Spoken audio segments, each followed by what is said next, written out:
இந்த வீடியோல நம்ம பார்க்க போறவங்கள பத்தி பேசுறதுக்கே லைட்டா பயமா தான் இருக்கு. ஏன்னா கமெண்ட் செக்ஷன்ல வந்து அவங்கள பத்தி பேசினாலே கடிச்சு குதறிடுறாங்க.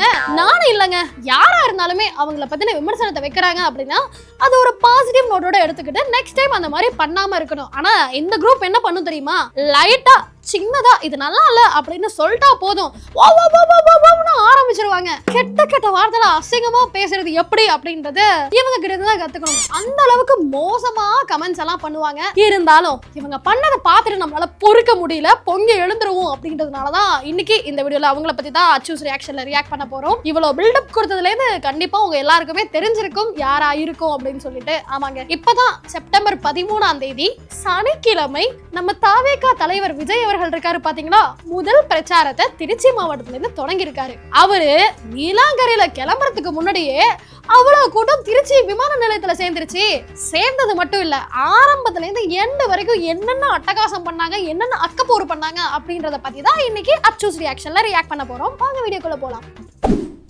முதல் சம்பவம் விமான நிலையத்துல இருந்து ஆரம்பிச்சிருவோம். எங்க நீலாங்கரையில இருந்து கிளம்பி போயிட்டு தனி விமானம் மூலியமா திருச்சிக்கு போய் தலைவர் தர இறங்குறாருங்க. அவரு தர இறங்குறதுக்குள்ள அவரை பாக்குறதுக்கு அலைக்கடலான ஒரு கூட்டம் திரண்டு நிக்குது பாருங்க.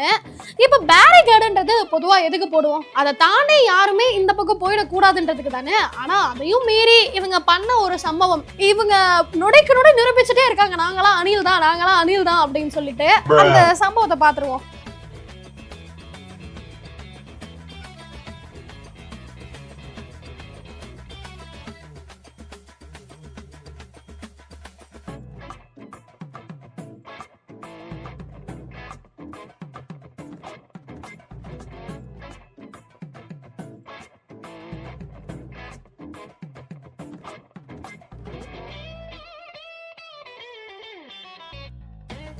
ஒரு கட்டுப்படுத்த முடியாத கிரௌடு. அந்த பேரிகார்டு எதுக்கு போட்டிருக்காங்க, இதை தாண்டி போகக்கூடாதுன்னு சொல்லிட்டு. ஆனால் இவங்க என்ன பண்ணியிருக்காங்க, பேரிகார்டை ஏறி உதச்சு மிதிச்சு கீழே தள்ளிட்டு இங்கே இருந்து ஓடுறாங்க பாருங்க.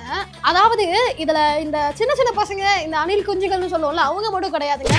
எனக்கு ஷாக்கிங்கான விஷயம் என்னன்னா, லேடிஸ் அவ்வளோ பெண்கள் இருக்காங்க, வயசுல பெரியவங்க இருக்காங்க, எல்லாரும் அப்படியே பேச்சுக்கிட்டு ஓடுறாங்க. கொஞ்சம் தலைமைக்கு கட்டுப்பட்டு அப்படியே இருக்கின்னு இருக்கிறோம். மற்றபடி நாங்கள் எங்களை அவுத்து விட்டாங்கன்னு வச்சுக்கோ, சிறகு அடிப்போம் நாங்க. அவரு ஒரு கட்சியோட தலைவர், சரி, அவர் சினிமா நடிகரா இருந்தாரு, அவருக்கு ஒரு மாஸ் ஆடியன்ஸ் இருக்காங்க, மாஸ் ஃபேன் பேஸ் இருக்கு, அதெல்லாம் யாருமே இல்லைன்னே சொல்லல. திரையில நடிக்கிறவங்க திரையோட நிறுத்திக்கணும். அவர் அரசியலுக்கு வந்திருக்காருன்னா அவரோட கொள்கை என்ன, கோட்பாடு என்ன, என்னென்னலாம் சொல்றாரு, சித்தாந்த ரீதியா இது சரியா இருக்கா அப்படின்ற எதையுமே அவங்க யோசிக்கல. தலைவர் வராது, தலைவரை பார்க்க ஓடணும் அப்படின்ற மாதிரி தான் பிச்சுக்கிட்டு ஓடுறாங்க. நிறைய பேர் வந்து டிவிக்கு தொண்டர்களை பார்த்து பெருவாரியா ஒரு விமர்சனத்தை வைப்பாங்க. என்னன்னா, அவங்களுக்கு கொள்கைனா என்னன்னே தெரியாது, சும்மா காட்டு மிராண்டி கூட்டம் மாதிரி ஆனு கத்துவாங்க, அதை தவிர வேற எதுவுமே தெரியாதுங்க அப்படின்ற ஒரு விமர்சனத்தை வைப்பாங்க. அவங்க அப்படி பேசும்பொழுது, ஒரு கட்சியோட தொண்டர்களை பார்த்து எதுக்கு இப்படி பேசுறாங்க அப்படின்னு நமக்குள்ள தோணும்ல. ஆனா அவங்க சொன்னதெல்லாம் தப்பே இல்லை அப்படின்ற மாதிரி ஒரு இன்சிடென்ட் தான் இப்ப நான் காட்ட போறேன். இதை பாத்தீங்கன்னா அப்படியே ஷாக் ஆயிடுவீங்க. Statewide walk in Trichy. It's going to be a 3-month-long campaign from Trichy. Vijay is going to do his campaign only on Saturdays.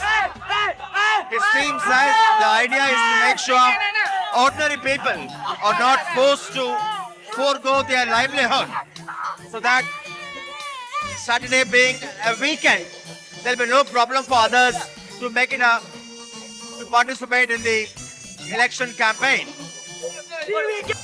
Vijaykanth, Sarath Kumar. எப்பா, 1 நம்பர் முட்டா பசங்க தான் சொல்லணும். ஒரு ரிப்போர்ட்டர், அதுவும் NDTV மாதிரியான ஒரு டிவி, அந்த ரிப்போர்ட்டர் பேசிட்டு இருக்காரு.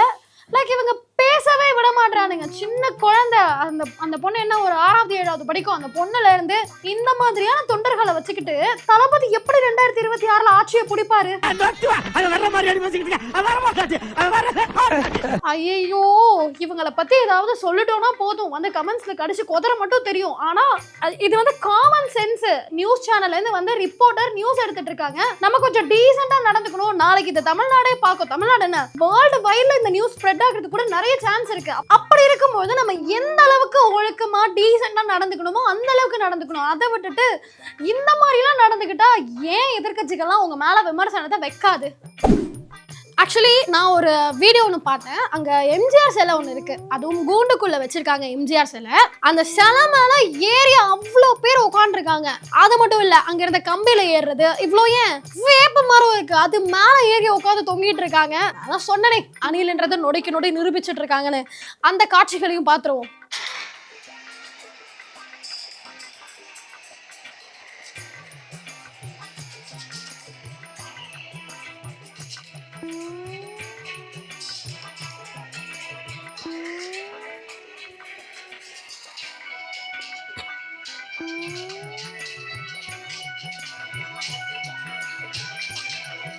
அட பாவீங்களா,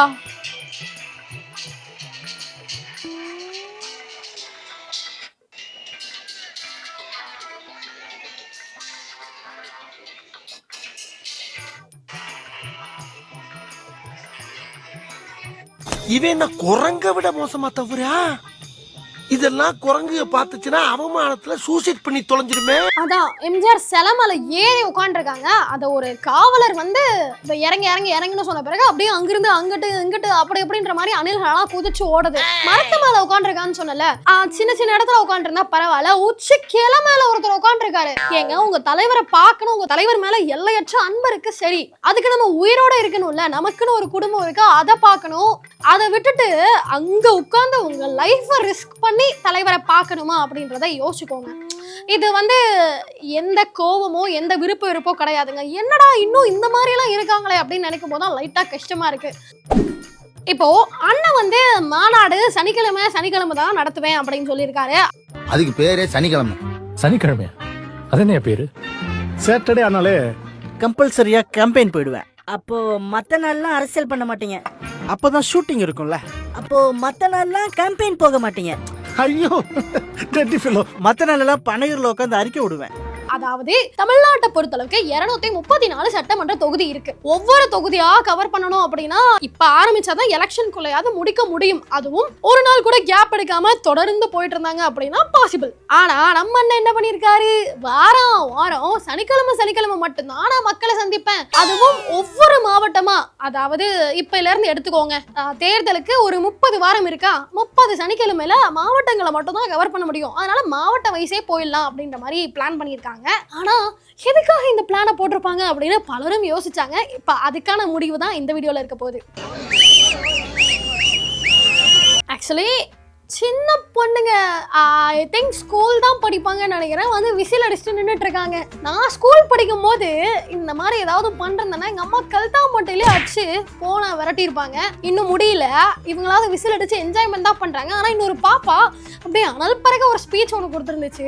பேர் ஹாஸ்னி. நான் வந்துட்டு வெறித்தனமான விஜய் ஃபேன். நேற்று நைட்லேருந்து விஜய் பார்க்கணுன்னு இது பண்ணிட்டே இருந்தேன். ரொம்ப கஷ்டப்பட்டு பார்த்துட்டேன். ரொம்ப ஹாப்பி. முன்னாடி ஏர்போர்ட்ல இவ்வளவு கூட்டத்தை நாங்க பார்த்ததே இல்ல. இதுதான் புதுசா இருந்துச்சு. ஆனா எனக்கு கொஞ்சம் கஷ்டப்பட்டு ஆனா பார்த்துட்டோம் கடைசியில. இல்ல விஜய் வந்து வேன்ல பஸ்ல ஏறி நிப்பார்லாம் சொன்னாங்க. ஏறி போலீஸ் அதான் ரூல்ஸ் இருந்துச்சுல, பஸ் ரூல்ஸ் மதிச்சு ரோட் ஷோ பண்ணக்கூடாதுன்னு ரூல்ஸ் மடிச்சு விஜய் பண்ணியிருக்காரு. சூப்பர், வேற லெவல்.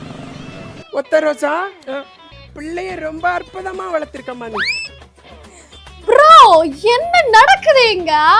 சாட்டர்டே ஸ்கூல் லீவ் விட்டுருக்காங்க, பிள்ளைங்கள்லாம் ஜாலியா என்ஜாய் பண்றாங்க.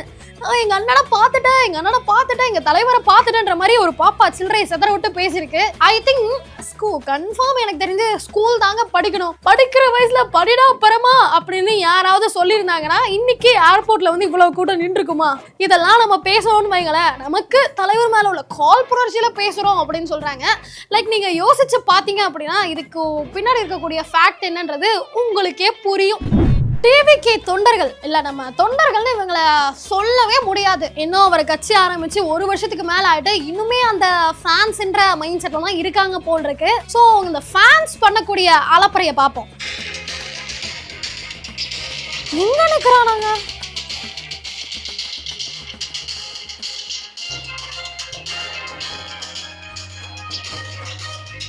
சின்ன பையன் ரொம்ப ஹைட்டான இடத்துல இருந்துட்டு டிவிக்கு கொடி ஆட்டிட்டு இருக்கான். லைக் லைட்டா ஸ்லிப் ஆச்சுன்னா அவனோட நிலைமை என்ன ஆகும்? இவங்க யாருமே அவங்கள பத்தியோ அவங்க ஃபேமிலியை பத்தியோ கொஞ்சம் கூட யோசிக்கவே மாட்டேன்றாங்க. தலைவர் வந்துட்டார், தலைவரை பார்க்க போனோம், தலைவரோட வெறித்தனமான ஃபேன் தான் அப்படின்ற மைண்ட் செட்ல மட்டும் தான் இன்னுமே இருக்காங்க. அவரை பார்த்துட்டா போதும். லைக் 2வது மாநாடு நடந்தப்ப கூட அவர் அந்த ரேம்ப்ல அந்த வாக் ஒன்று பண்றாரு. அது முடிச்ச உடனே முக்காவாசி பேர் போயிட்டாங்க. பேசுறத கேட்கறதுக்கு கொஞ்சம் பேர் தான் இருந்தாங்க. இன்னமுமே அதே மைண்ட் செட்ல தான் இருக்காங்க. தலைவரை பார்த்துட்டா போதும், தலைவர்கிட்ட பேசிட்டா போதும் அப்படின்ற மைண்ட் செட்ல தான் இருக்காங்க. இவங்களை வச்சுக்கிட்டு அண்ணன் எப்படி ஆட்சியை பிடிப்பாருன்னு தெரியல. ஒருவேளை பிடிச்சாலும் ஆட்சி எப்படி இருக்கும் யோசிச்சு பாக்குறதுக்கே பயமா இருக்குங்க. நான் கூட விஜய் அண்ணா அந்த பஸ்ல வரும்பொழுது ரொம்ப தப்பா நினைச்சிட்டேன். என்ன இவரு ஷூட்டிங்க்கு வந்திருக்க மாதிரி அந்த ஏசி கேரவன் சொல்லுவாங்களா, அந்த மாதிரி ஏசி பஸ்ல வந்துட்டு ஜன்னலை கூட திறக்க மாட்டேன்றாருங்க. அவரை பாக்குறதுக்கு எவ்வளவு கூட்டம் வந்திருக்காங்க, இப்படி பண்றாரு அவரு அப்படின்ற மாதிரி அண்ணன் மேல ஒரு கோபம் இருந்தது. ஆனா அவங்களுடைய தொண்டர்கள் பண்ணக்கூடிய அலப்பறையை பார்த்துட்டு நீங்க அந்த ஜன்னலும் ஏங்க வெளியே தெரியுற மாதிரி வச்சிருந்தீங்க, உங்க ஃபேஸே தெரியாத மாதிரி இருந்திருந்தா இன்னும் நல்லா இருந்திருக்கும் அப்படின்னு சொல்ற அளவுக்கு தான் இருந்துச்சு. அப்படிப்பட்ட சில ஃபேன்ஸ் விண்டோ இருக்கு, நல்லா க்ளோஸ் பண்ணி தான் வச்சிருக்காங்க.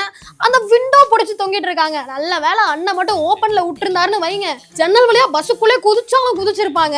அந்த காட்சிகளை பார்த்துருங்க.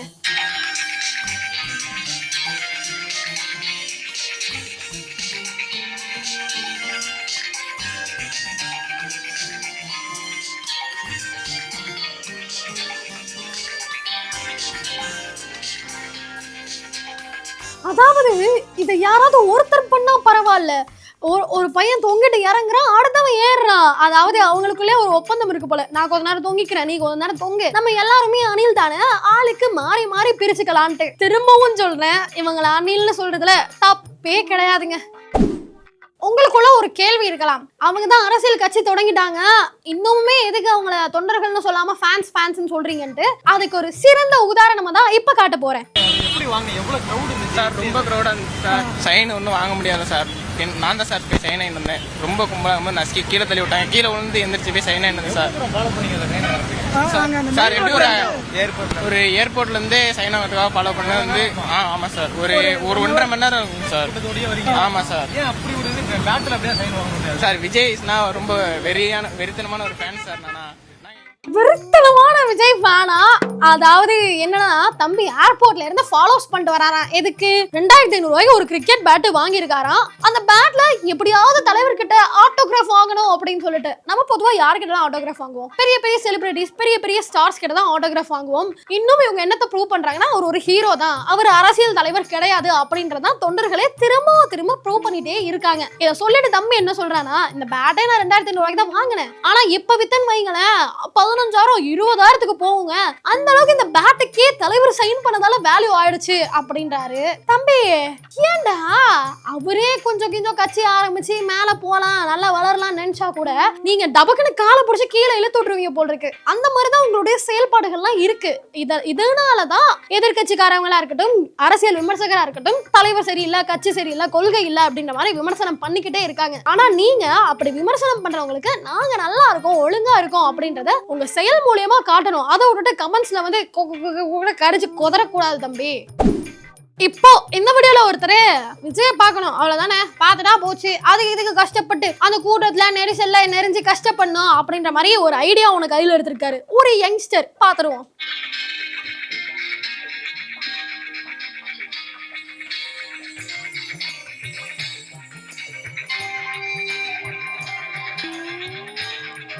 என் பேர் நாராயணன். பைனாக்குலரோடன்னா கஷ்டப்பட்டு அங்கே போய் பார்க்கறது இங்கேருந்து பார்த்துக்கலான்ட்டு. விஜயை பார்க்கலாம், விஜயை பார்க்கறத விட கும்பலை பார்க்கலாம். அதாவது நான் யங்ஸ்டர்னு சொன்னல, அவருக்கு ஒரு 80-70 வயசு இருக்கும்னு வச்சுக்கலாங்க. இந்த சின்ன பசங்களாம் அங்க போய் கூட்ட நெரிசல்ல கஷ்டப்பட்டு நெறிஞ்சுக்கிட்டு அவ்வளவு கஷ்டப்பட்டாங்க. ஆனா நம்ம தலைவர் என்ன பண்ணிருக்காரு தெரியுமா, வீட்டுல இருந்து வரும்போதே பைனாக்குலர் ஒன்று வாங்கிட்டு வந்துட்டாரு. அங்க பிரிட்ஜ் ஒன்று இருக்கும், பிரிட்ஜ் மேல நின்றுட்டு அப்படியே பாக்குறாரு, விஜய் பார்க்கணும் அவ்வளவுதானே, இங்க இருந்தே பாத்துக்கலாம், இதுக்கு எதுக்கு அங்க போய் கஷ்டப்படணும் அப்படின்ட்டு. இந்த மாதிரியே டிவிக்கில இருக்க எல்லா ஃபேன்ஸும் நினைச்சா எவ்வளவு நல்லா இருக்கும்ல. ஏன்னா ஏகப்பட்ட அட்ராசிட்டிஸ், அலும்புகள், அட்டகாசங்கள் தொடர்ந்து பண்றாங்க. அதுக்கு இந்த மாதிரி தலைவர் வீட்டுக்கு ஒரு பைனாக்குலர்னு வாங்கி கொடுத்துட்டாருன்னா வீட்டுல இருந்தபடியே எல்லாம் பார்த்துட்டு ஜாலியா இருப்பாங்க. அதை விட்டு எதுக்கு இந்த மாசம் எல்லாம். இப்போ விஜய் அண்ணன் கிட்ட எனக்கு ஒரே ஒரு கேள்விதான். லைக் நீங்க கொஞ்சம் யோசிச்சு பாருங்க, இந்த மரத்து மேல ஏறி உட்காந்துருக்கவங்க, இந்த பேரிகேட்டை தள்ளி விட்டு போடுறவங்க, இந்த பஸ்ல தொங்கிட்டு இருக்கவங்க, லைக் உங்களுக்கு 234 தொகுதியில நிக்க வைக்கிறதுக்கு கேண்டிடேட் இருக்கலாம். அந்த கேண்டிடேட் இந்த மாதிரி இருந்தா இவங்க எல்லாம் நாளைக்கு எம்பியாவோ எம்எல்ஏவோ ஆனா தமிழ்நாடு இவங்க கைக்கு போச்சுன்னா எப்படி இருக்கும்? நீங்க அக்செப்ட் பண்ணுவீங்களா? ஆனா உங்க கூட அரசியல் தெரிஞ்ச ஒரு 10 பேர் 15 பேர் இருப்பாங்களா?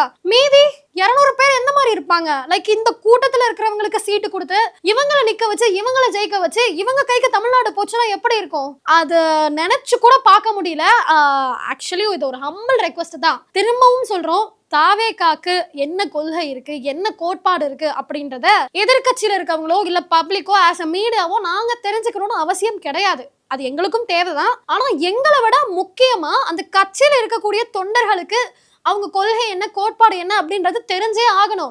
ஒரு 100 பேர் இருக்காங்கன்னா அதுல 99 பேருக்கு எதுவுமே தெரியல. தலைவர் வந்துடா, தலைவரை பார்க்க போறேன், தலைவர் இருக்காரு, தலைவர்கிட்ட ஆட்டோகிராஃப் வாங்க போறேன், அவர்கிட்ட ஒரு போட்டோ எடுக்கணும், அவர்கிட்ட ஒரு செல்ஃபி எடுக்கணும், அதெல்லாம் இன்ஸ்டால போட்டா எனக்கு ஃபாலோவர்ஸ் வந்துருவாங்க. இதுதான் முக்காவாசி பேரோட மைண்ட் செட்டா இருக்கு. ஸோ இந்த வீடியோ பிடிச்சிருந்தா இந்த வீடியோவை லைக் பண்ணுங்க, கமெண்ட் பண்ணுங்க, உங்க ஃப்ரெண்ட்ஸ் எல்லாருக்கும் ஷேர் பண்ணுங்க. மறக்காம பேசு தமிழா பேச சப்ஸ்கிரைப் பண்ணிடுங்க. அது போக இன்னும் வேற யாரெல்லாம் ரியாக்ட் பண்ணலாம் நீங்க நினைக்கிறீங்களோ அதையும் கமெண்ட்ல சொல்லிடுங்க. வரட்டா?